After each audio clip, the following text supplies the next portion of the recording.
Selamat pagi pemirsa, bersama kami Lipokai News. Saya Dea Triani dan rekan saya Destavia Disno.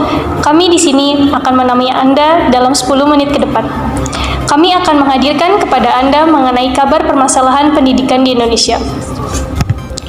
Pendidikan adalah program atau upaya membantu seseorang untuk berkembang, membentuk kesiapan mental, kemampuan, dan potensi. Permasalahan pendidikan dapat digambarkan ketika Anda ingin mencapai suatu tujuan dalam sistem pendidikan dengan suatu cara tertentu. Hal tersebut dianggap berhasil apabila tujuan yang diharapkan sesuai dengan apa yang Anda inginkan. Apabila tidak sesuai dengan apa yang diharapkan, itu artinya masih terdapat masalah dalam penyelenggaraan sistem pendidikan tersebut. Baik pemirsa, seperti yang kami janjikan, berikut kami hadirkan pertama keterbatasan fasilitas dan aksesibilitas. Belasan pelajar menyeberangi sungai dengan jembatan yang tidak layak demi pergi ke sekolah.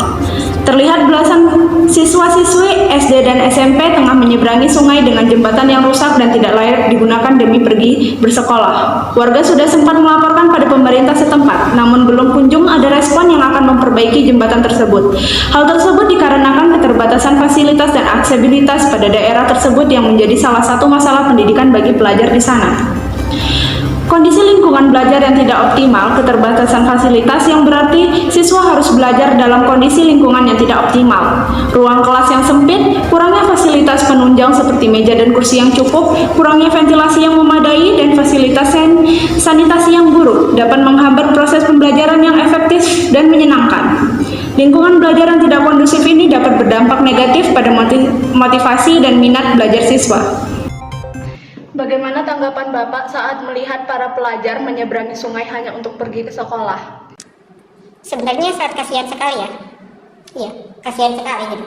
Karena melihat anak-anak siswa-siswi yang masih kecil gitu ingin pergi ke sekolah atau ingin belajar tetapi terhalang oleh akses yang tidak memadai gitu. Seperti tadi jalan jembatan yang tidak layak untuk digunakan ya, saya kemarin mencoba untuk melewatinya gitu ya, melewati sungai tersebut dan saya hampir terjatuh gitu. Dan pada akhirnya ya saya ingin memberi saran kepada pemerintah seharusnya diadakan perbaikan pada jembatan tersebut. Ya, betul. Baiklah, terima kasih Bapak atas infonya. Kami kembalikan lagi kepada studio. Pemirsa, kami juga menghadirkan beberapa contoh keterbatasan fasilitas pendidikan berikut. Overkapasitas. Fasilitas laboratorium, perpustakaan, dan sarana olahraga yang tidak memadai.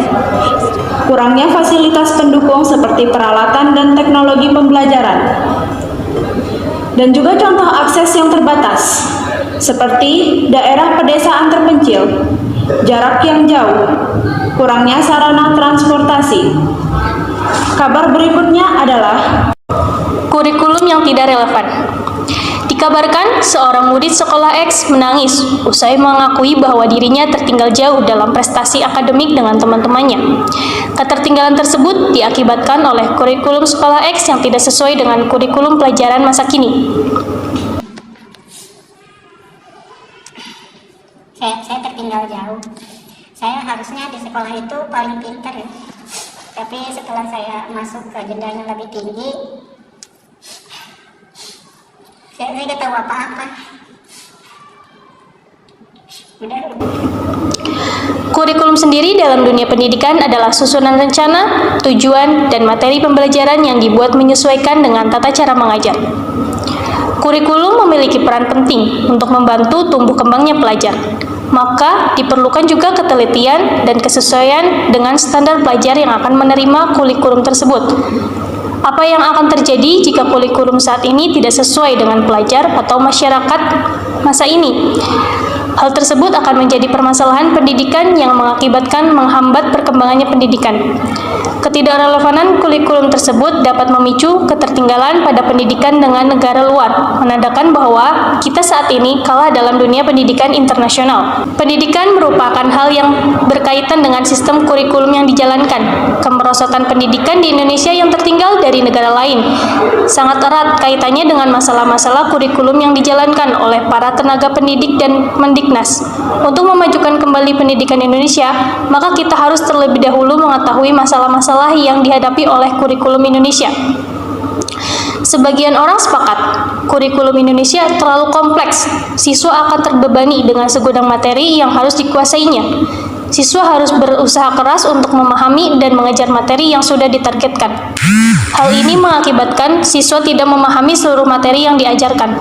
Siswa akan lebih memilih untuk mempelajari materi yang ia pahami sepintas tentang materi tersebut. Kurikulum di Indonesia sering mengalami perubahan, namun perubahan tersebut hanyalah sebatas perubahan nama semata, tanpa mengubah konsep kurikulum. Tentulah tidak akan berdampak positif dari perubahan kurikulum Indonesia.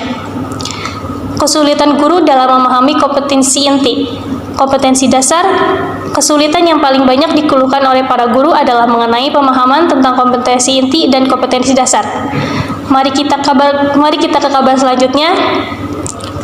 Kualitas dan kuantitas pengajar.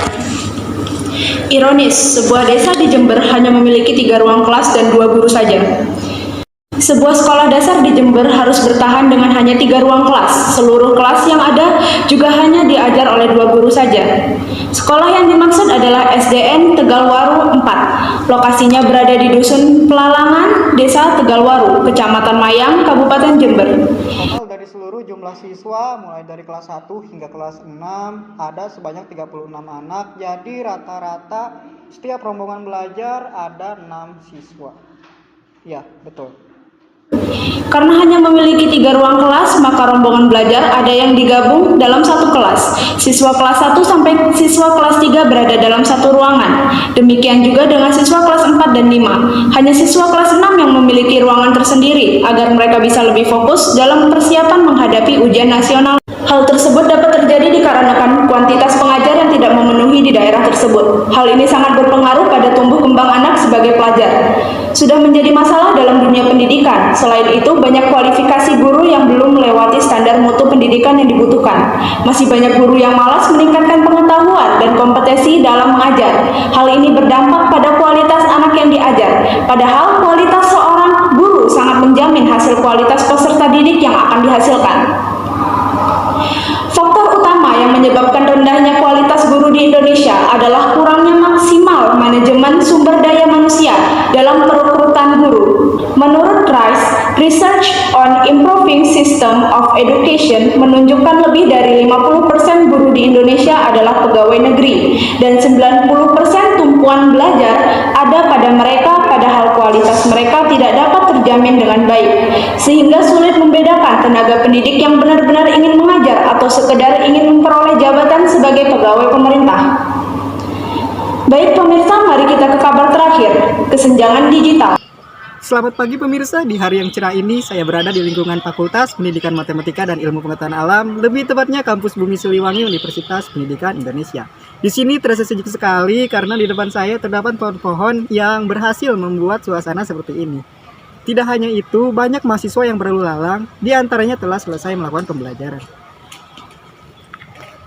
Baik, mari kita ke materi. Jika dibandingkan dengan era 90-an, di mana pada era tersebut proses belajar mengajar masih menggunakan cara konvensional dan terkesan manual. Sebagai contohnya adalah pada saat itu guru masih menulis di papan tulis dengan kapur, mendikte atau menyalin isi buku dan susah mendapatkan bahan ajar yang visual. Sehingga proses belajar mengajar bisa dikatakan penuh dengan perjuangan untuk mewujudkan pendidikan yang berkualitas.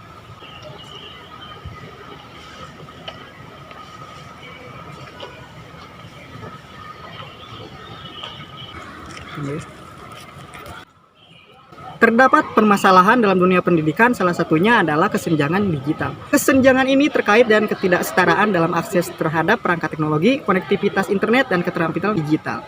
Tidak semua siswa memiliki akses yang setara terhadap perangkat teknologi seperti komputer, laptop, atau tablet. Banyak siswa dari latar belakang ekonomi rendah atau daerah terpencil yang tidak mampu membeli atau menggunakan perangkat tersebut karena terbatasnya biaya, dan kondisi ini memaksa mereka untuk belajar secara konvensional. Diperparah dengan keterampilan digital yang tidak semua siswa memiliki keterampilan yang memadai untuk menggunakan teknologi secara efektif.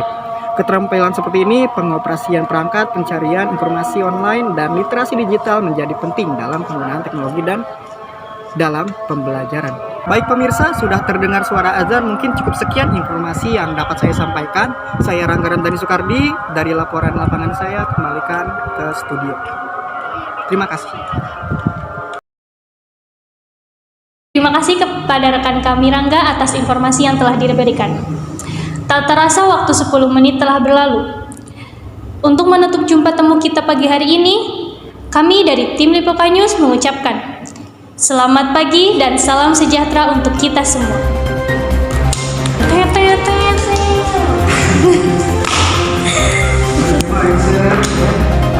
Iya, harus yang ending.